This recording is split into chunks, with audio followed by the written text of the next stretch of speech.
It's the recap for Sunday, September 8th, 2024. I'm Daniel Montoya Jr. for General Effect Media. The first week of DCI 2024 free agency is complete, and unless a drum corps decides to make an announcement on Sunday, the Madison Scouts were the last corps of the week to make a design team announcement, announcing that James Sparling will be returning to the Madison Scouts for the third time. Now, before we dig into his experience, what he brings to the Madison Scouts, and why you should be excited about his return, be sure to give this video a thumbs up if you like what we have to say, subscribe to the channel, click that notification bell, and if you want to contribute to this video or a future video or even a previous video, leave a comment in the comments section down below, and maybe share this video on your favorite social media app or through text message. All of that really helps us, not only with engagement, but of course with the AdSense. As I mentioned, this is the third time that James Sparling has worked with the Madison Scouts, and I'd like to take a moment to trace his development, his line, how he got here, where he started, where he's been, who he's worked with. So let's dig in a little bit. Now, James started his percussion education drum corps career with the Glassman Drum and Bugle Corps in 2003. Now, the Glassman is one of the many fallen drum corps that, well, are no longer with us, but at the time, they were a finalist drum corps. In fact, in the early 2000s, they were around a top 6 drum corps. I believe, if I remember, in 2002 and 2003, their shows heavily leaned on this fantastic flugelhorn soloist. I encourage you to find a video somewhere out there that you can watch and enjoy. Now, after that first year with the Glassman, he did go to the Madison Scouts for stint number 1 from 2004 to 2006 under the caption head arranging tutelage of future Hall of Famer Colin McNutt. Now, after those 2 seasons, he did go to the Carolina Crown from 2007 to 2008 as a staff member. Staying on the East Coast, he then went to the Cadets Drum and Bugle Corps from 2009 to 2011.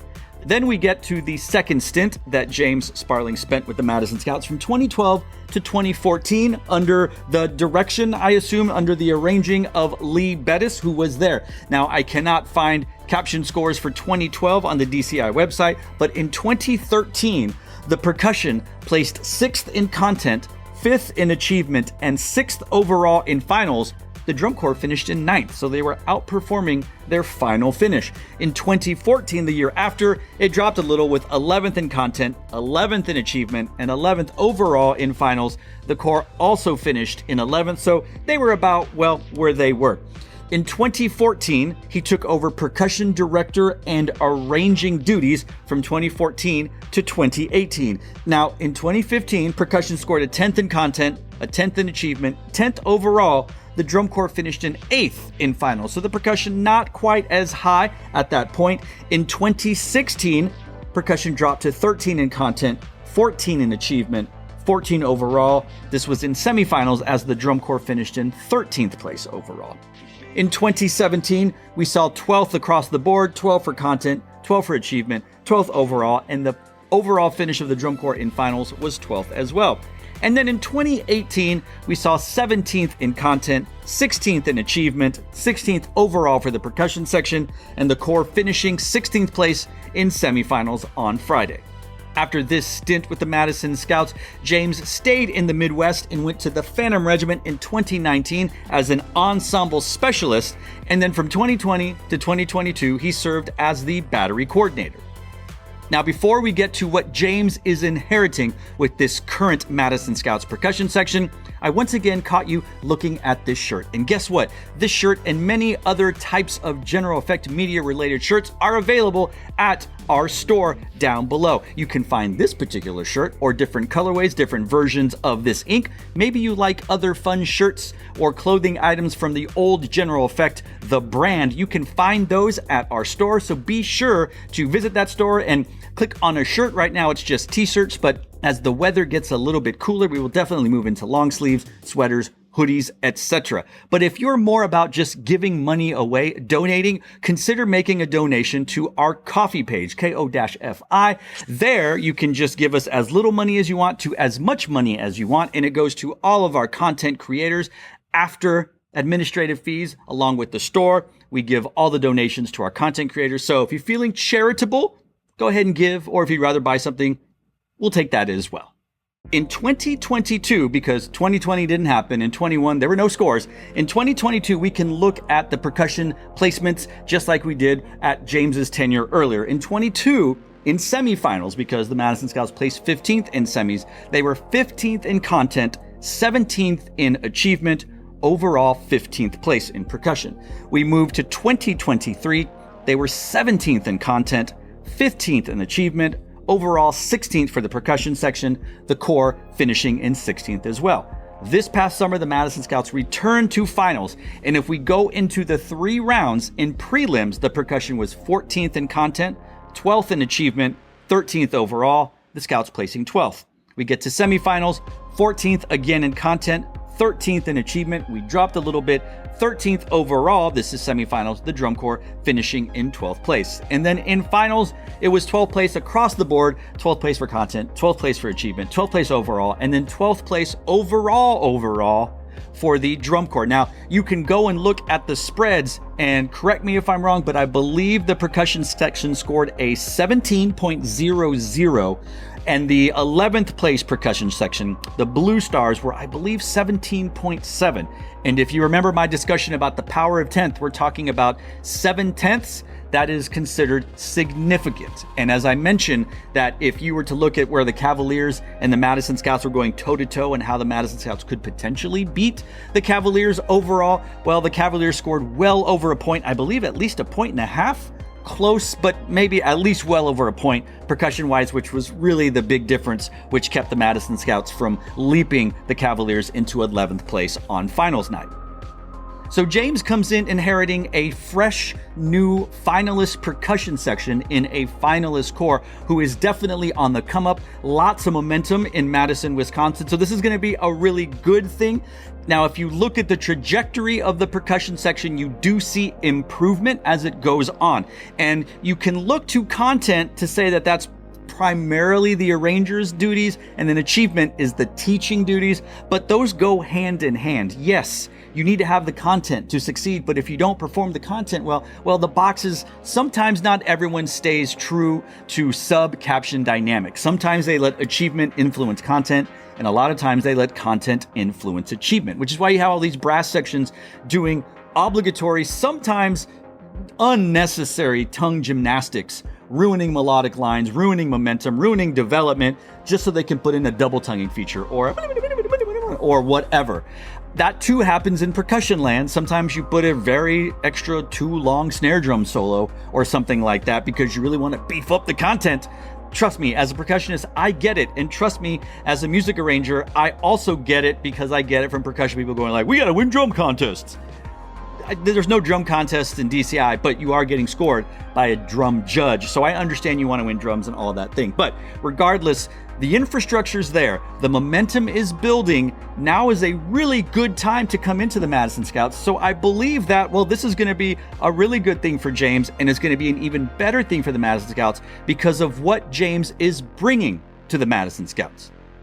But before we get to that, if you want to read some really nerdy stuff, if you really like what we're doing, but you're more about reading, be sure to subscribe to our Substack down below. That's where we get our articles. That's where we get opinions, rankings, all that kind of stuff. Video may not be your friend, and that's fine. That's okay. If you want to read it, go subscribe to our Substack. We'll also let you know when a new video has been uploaded to the YouTube page. And if you're a youngster or someone who likes to basically scroll through videos and shorts and all that stuff, you can subscribe to our Instagram page, which is run by the cooler, younger, hipper people at General Effect Media. That will also tell you about new articles and new videos. So you really kind of have no excuse for not finding out when the latest stuff drops. You can subscribe to the Substack, obviously subscribe to this YouTube, or subscribe to our Instagram page. So why is this a good thing for the Madison Scouts? I have 3 big reasons. Number 1, the familiarity with the Madison Scouts. James has been there. This is stint number 3. He was there as a staff member. He was there as a caption head, percussion director. He was there as a designer, and he's back as a designer. And so He knows the Madison Scouts. He's seen them as finalists, he's seen them as not finalists, and now he's coming back as they are a finalist. So this is a really good thing. He doesn't have to learn about the Madison Scouts culture. He doesn't have to learn about the Scouts way. He just has to come in and go, okay, oh, so they moved that piece of furniture over here. Oh, they painted that wall over there. But it's the same house. It's the same foundation. So this is going to be really good because instead of coming in deer in the headlights, not understanding what's going on, or, oh, that's not how I'm used to doing things, he just has to remember and just, close his eyes and go like, oh yeah, this is how it is. Great, fantastic, awesome. So this is a really good sort of head start. It's kind of like a relay race. You're not starting from stopping, you're running, and you're picking up the baton. He's just grabbing the baton and, racing to the finish line, which I would imagine is a higher finish in finals for next summer, right?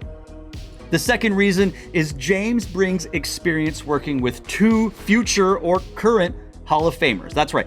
Colin McNutt and Lee Bettis, two huge names in the world of percussion, not just DCI, but in band in general, in music in general, maybe a little bit of that indoor PASIC world. But regardless, he has learned from some pretty big names and no doubt assimilated that into his pedagogy at the independent level, at the scholastic level, and at his current job at Rouse High School in the Leander Independent School District, which is arguably the best school district for band in the country. It would be neck and neck with Louisville, I would give you that, but he's here. He's here in the hotbed that is Texas band, and from what I understand, he's thriving, so that's good. But he also gets WGI, he also gets DCI, and like I said, he's learned from two master educators, master designers, and he's going to bring that knowledge to the Madison Scouts.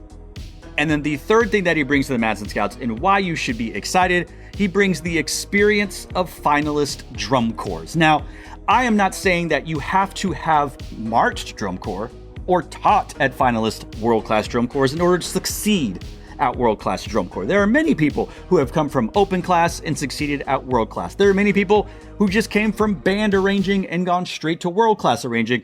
That's not all necessary, but if you're one of those that wants to see the skins on the wall, well, James helped out at the Glassman, finalist, helped out at Carolina Crown, finalist, helped out at the Cadets, finalist, helped out at the Phantom Regiment, finalist, and of course, helped out at the Madison Scouts. They were finalists, sometimes not, but they were finalists as well. So he brings the experience and familiarity of the Madison Scouts and other world-class drum corps making finals. He understands the final push. He understands what you need to do as you lay out your summer. He understands about the wall. He understands about the highs and the lows. He understands about critique. He understands about talking to your staff, talking to other staff, working together. Look, all of these things are a plus because he has these internalized, he gets them, he's experienced and worked with them at all different levels. And as you are a drum corps in 12th place right now, welcome back to finals, couldn't be happier for you.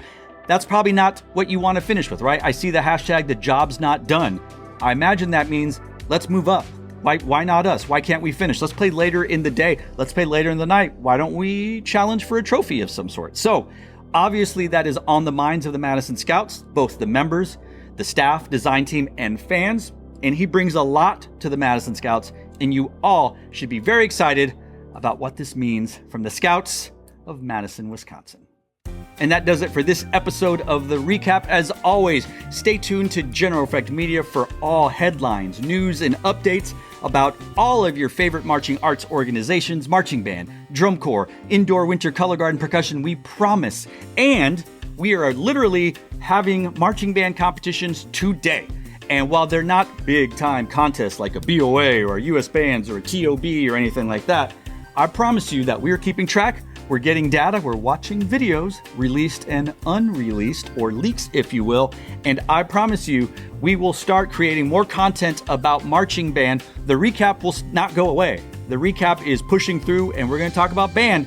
We're going to talk about it a little differently because it's scholastic, and we're dealing with students, education, pedagogy. But still, the fact remains, designers get paid thousands and thousands of dollars to write for marching band, high school, drum corps, indoor, whatever. So they're still fair game as far as I'm concerned. Show design, yeah, no holds barred, no handcuffs. But we will definitely highlight the fantastic, positive stuff that's happening in marching band across the country, maybe the world. And if there are some things that you would like us to talk about, and maybe they're not on our radar, please do not hesitate to leave us a comment or send us an email or a DM or anything and be like, hey, we're competing at the Bug Tussle Cornflower Marching Parade. Could you talk about this contest? Let us know. We'll talk about it. Why not? Let's have fun. Let's do it. It's not always about the big names. It's not always about the big contests. We want to talk about whatever we can find. If we can find a video, if we can find audio, we'll talk about it. So let us know what you want us to talk about. And it's a long season, and there's a lot of bands, a lot of band contests, and we want to cover as much as possible. So let us know what you want to see in here on General Effect Media and the recap.